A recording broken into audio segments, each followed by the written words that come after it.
And when I'm old and I've had my fun, I'll sell my inventions so that everyone can be superheroes. Everyone can be super.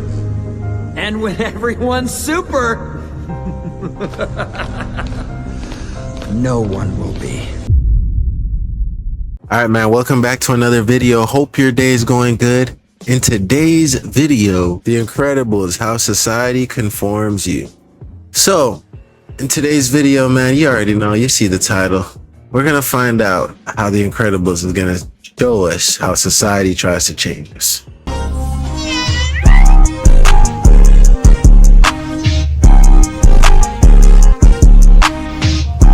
We're supposed to help people. We're supposed to help our people! Starting with our stockholders, Bob. Who's helping them out, huh? You know, Bob, a company It's like an enormous clock. is like an enormous Yes, precisely. It only works if all the little cogs mesh together. Now, a clock needs to be clean, well lubricated, and wound. Not the IT guy. You are not a clock, so start living like it. Someone once told me conformity is the jello of freedom and the enemy of growth. Growing up, The Incredibles was one of my favorite movies. I mean, what child wouldn't be fascinated with the world of a superhero society? But recently coming back to the movie, I realized it was a lot darker than I remembered. Of course, some people can relate that Syndrome is the main villain, yet I can argue there was another one. Let me explain. I think the real villain here is society. And if we look deeper into society, the real answer is conformity. So, what is conformity? Conformity in society is when people change their behavior or beliefs to fit in with the group. For example, dressing in business attire for a corporate job interview reflects conformity to professional expectations. It could also be as bad as your friends peer pressuring you to do certain drugs. When you give in to the expectations not of your own, that is called being conformed. I want you to pay attention to the intro interviews of The Incredibles. No matter how many times you save the world, it always manages to get back in jeopardy again. I mean, sometimes I just want it to stay saved, you know, for a little bit. I feel like the maid. I just cleaned up this mess. Can we keep it clean for 10 minutes? You get to that.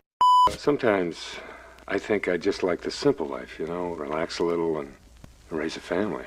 Settle down. Are you kidding? I'm at the top of my game. I'm right up there with the big dogs. Girls, come on. Leave the saving the world to the men? I don't think so. Oh, for sure. I mean, If the you whole watch The thing with Incredibles, you Syndrome know this is committing on far a from full truth over genocide time. of supers. Ellen, aka Elastigirl, thinks Facts, it's time Maddie. to move on from the past and just focus on their family Hold on, let me dynamic. see Bob, why on the they other didn't end, is play out the here trying to relive TTS the over glory here. days. But you have to ask yourself, why is it like this in the first place now? Mr. Incredible saved the dude that was trying to take his own life. This was soonly interrupted when Bon Voyage was near. A younger version of Syndrome appears and tries to get Mr. Incredible, but gets a bomb attached to his cape. Mr. Incredible, being the hero he is, goes after Buddy to try to save him.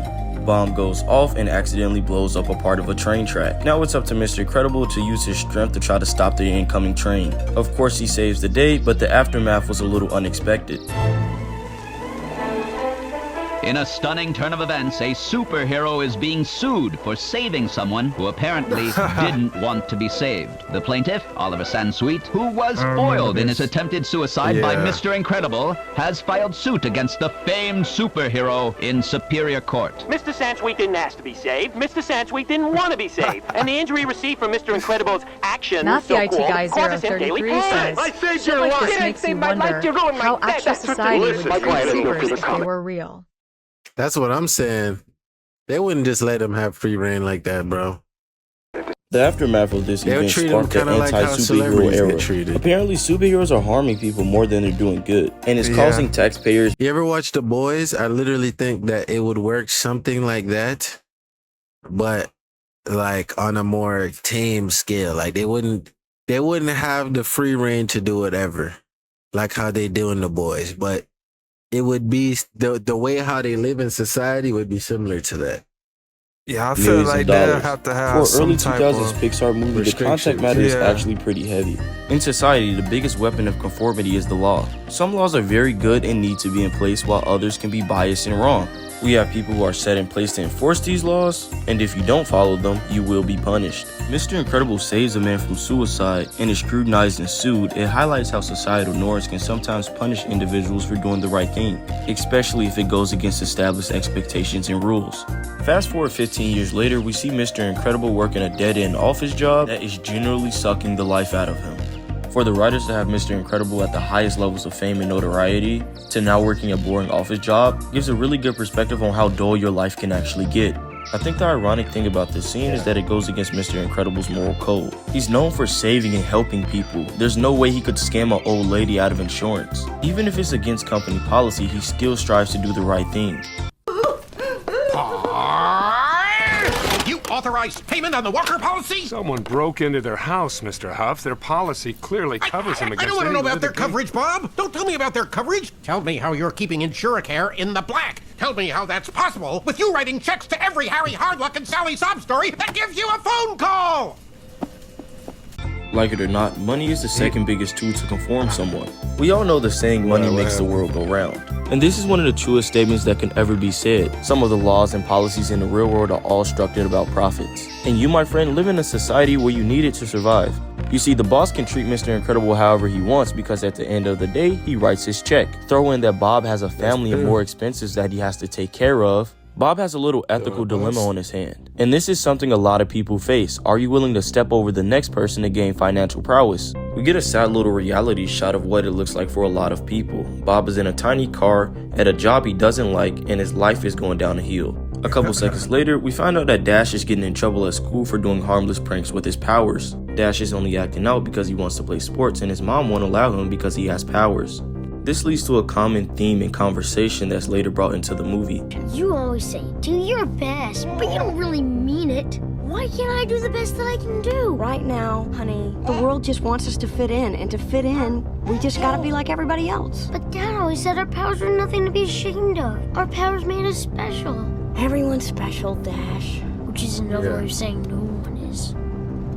If this sounds familiar in any way, it's because Syndrome basically said the same thing. And when I'm old and I've had my fun, I'll sell my inventions so that everyone can be superheroes. Everyone can be super. And when everyone's super, no one will be. This offers a really sad reality about society. Most of us are confined in a box. It's either you're special or you're not, or you actually are special and society tells you you're not. A good example of this is when Bob goes back to his boss' office. A company It's like an enormous clock. is like an enormous Yes, precisely. It only works if all the little cogs mesh together. You don't have to be in the clock. And if you are, make it a clock that you enjoy. Not all of us can be I'd like to see Rock Lee beat the shit out of Syndrome. That would be lit. professional sports players or celebrities or billionaires, but everyone has something that makes them special. While listening to the boss ramble on about following in line, Bob noticed something that he can't overlook. It seems to be that the person outside is getting mugged. Bob has the choice to either help the person or potentially get fired from his boss. The person ends up getting harmed anyway, and Bob comes to the conclusion that saving people is more important than his corporate job. At this point, Mr. Incredible is extremely depressed and doesn't know how he's going to break to his family that he let them down. He's not paying attention to the things around him and he's getting very angry about things he can't control.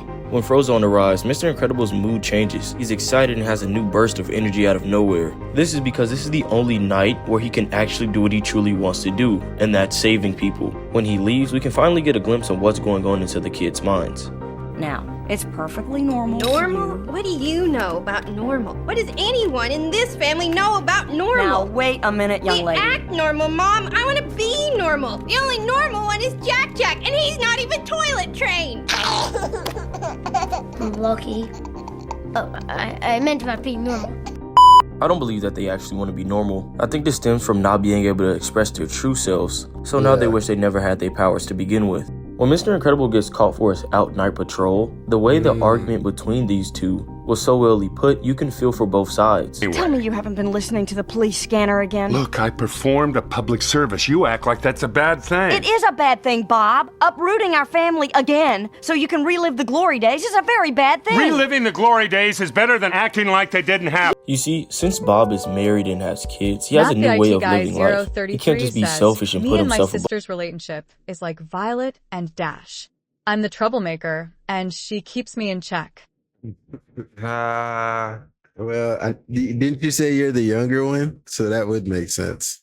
of others because that would be wrong to his family. So Helen does have a point. I can't believe you don't want to go to your own son's graduation. It's not a graduation. He is moving from the 4th grade to the 5th grade. It's a ceremony. It's psychotic. They keep creating new ways to celebrate mediocrity, but if someone is genuinely exceptional, This is not about you, Bob. This is about Dash. This is one of Mr. Incredible's biggest flaws. Just because he has powers and he's deemed as special to others doesn't mean he gets to determine what makes someone else special.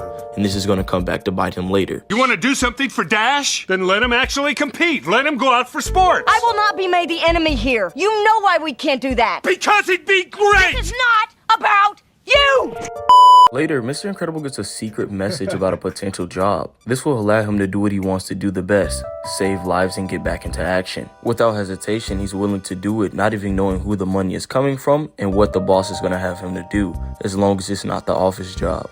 After a couple of change of events, we finally get to see Mr. Incredible happy. He's going around showing affection and spending time with his kids, and everything is brighter. This is all because he finally has an outlet to be who he wants to be again. We later find out that Syndrome is behind all of these shenanigans. I really agree right there. I wanted to wait to talk about Syndrome because him and Mr. Incredible aren't that very different. Bro, when you find something that allows you to express who you truly are, it's almost like you wonder. It's crazy because it's like who you really are just comes back like that. You would have thought that he was buried, gone deep somewhere, but he's just waiting for you to just express yourself. Yeah. As society told Mr. Incredible that he's no longer needed and he should just try to fit in, Mr. Incredible did the opposite to Syndrome. You see, when we're first introduced to Syndrome, he's a bubbly little kid who's genuinely Mr. Incredible's biggest fan. He wants to be like him and even named himself Incrediboy. Yeah. Mr. Incredible then scolds him and decides to kick him out of the car because who is this kid? The next time we see him is when Mr. Incredible is fighting Bon Voyage. Syndrome invented some rocket boots, so that's how he's able to get around so quick. Still trying to impress Mr. Incredible by showing that he doesn't need superpowers to be special, he gets this response. Can we talk? You always say be true to yourself, but you never say which part of yourself to be true to. Well, I finally figured out who I am. I am your ward. Incrediboy! And now you have officially carried it too far, buddy. Oh! This is because I don't have powers, isn't it? Well, not every superhero has powers, you know. You can be super without them. I invented these. I can fly. Can you fly? Fly home, buddy. I work alone. Not the IT guy 033 says I'll show you. Syndrome was like those creepy fans at Anime Expos XD. Yo, you're funny, Maddie. Go get the police. Buddy, don't! It'll only take a second, really. No, stop! As you know, after this was the event that caused the train to explode, leading to the downfall of superheroes, basically. This offers a very interesting perspective because Mr. Incredible is in the right here, and in no way, shape, or form am I saying he's wrong for not accepting Syndrome. What I can argue is the neglect on his intelligence. He didn't have to, but maybe a check-in on Syndrome would have prevented all of this in the future. I mean, creating rocket boots at a young age has to have some type of upside, and I also think his word choices could have been a little nicer. Be here, made sure of that. Incrediboy! You're not affiliated with me! Holy smokes, I'm late. When they interact with each other 15 years later, you can tell Syndrome has been waiting for this moment all his life. After you trashed the last one, I had to make some major modifications. Sure, it was difficult, but you are worth it. I mean, after all, I am your biggest fan. Buddy? My name is not Buddy! And it's not Incrediboy either. That ship has sailed. All I wanted was to help you. I only wanted to help. And what did you say to me? Fly home, buddy. I work alone. You see, the results of Mr. Incredible made Syndrome realize that he Not the isn't IT guy special. Society 033 only says, well, I mean, you can't blame Mr. Incredible either. He kept warning Syndrome to leave him alone to keep him out of trouble. Facts. Yeah. I don't blame him for real. He was just a boy. Yeah. He used people with superpowers to be special, and his Get out of intelligence here. couldn't You about to match. get hurt, This is bro. what drives him to take out all superheroes. I'm sorry. See? Now you respect me. Because I'm a threat. That's the I ain't gonna lie, this dude was like those annoying little cousins and way it nephews, works. bro. You see, this statement, now you fear me because I'm a threat, offers a very Always interesting wanna follow perspective. This you invites a around and more do what you reflection do. on the nature of respect Shout out to my little cousin, man. and authority. In a broader social context, this statement can critique how societies and systems awfully only respond to marginalized or oppressed groups when they become a threat, the status quo, rather than addressing their needs and rights proactively and respectfully. Who's to say if Mr. Incredible paired Syndrome up with another superhero that would have suited his abilities, he wouldn't have turned out the way he did. You see, when Mr. Incredible escaped Syndrome, he ended up coming back into the lair and discovering something he shouldn't have. We get to see a scale of all the superheroes Syndrome had wiped out. Syndrome had been using the same method that he used on Bob in order to bring him in. This shows that all the retired superheroes were dealing with the same thing Bob was going through, depressed and wanted to get back in action also. A couple minutes later, watching the Incredibles finally use their powers as a family is really wholesome, because you watch them discover things about their powers while working together that they wouldn't have found out if they were still back in the city. Of course, Syndrome had to put an end to all of this. The last stretch of the movie is really gold. Syndrome is getting ready to drop the robot into the field, and we can finally see how crazy Syndrome actually is. He's so desperate to prove to society that he's a hero and worthy of love and affection, that he's willing to fake it and doesn't care about how much damage he causes. Hope is lost. Syndrome will save the day. I'll be a bigger hero than you ever were. You mean you killed off real heroes so that you could pretend to be one? Oh, I'm real. Real enough to defeat you. And I did it without your precious gifts, your oh-so-special powers. At this point, Syndrome doesn't even need the robot to be a superhero. His intelligence and his inventions could pass as one anyways. I think the robot plan is way deeper for him. I don't know if anybody else get these vibes, but the whole battling an AI robot that learns new moves and stuff like that kind of reminds me of the current day of age we're living in now. With AI on the rise now, I can't stop to think about how many jobs are going to be displaced in the future. What? Society has a very funny way to show you what's in and what's out and who's not needed. Oh my God, in Masked, in a battle, they showed how society was for the change. That is insane. Yo, Incredibles is so deep. I might need to watch that shit again. After they defeat the robot and they rush home to see what's going on with Jack, Syndrome is there. And if you ask me, he's about to commit one of the most diabolical acts there could be. He's willing to take Jack just so he can raise him as his own apprentice. Oh, don't worry, I'll be a good mentor. Supportive, encouraging, everything you weren't. And in time, who knows? He might make a good sidekick. Hypothetically speaking, if Syndrome was to successfully raise Jack, I think he would have raised him as deeming his superpowers as not special. This will probably result into Jack hating his powers and seeing it more of a burden than being beneficial. And you see, even Syndrome's death was kind of ironic because he wanted the glitz and the glamour of being a superhero, that's why he rocks a cape. And by portraying this act, he died like a lot of the superheroes with this same attribute. I can't help but to think that this is the writers foreshadowing his stupidity. I think the end of the movie did a really good job showing that the Incredibles are done hiding their powers. They are now coming into the facts of who they are, and society can't stop them. I mean, unless the government really wanted to.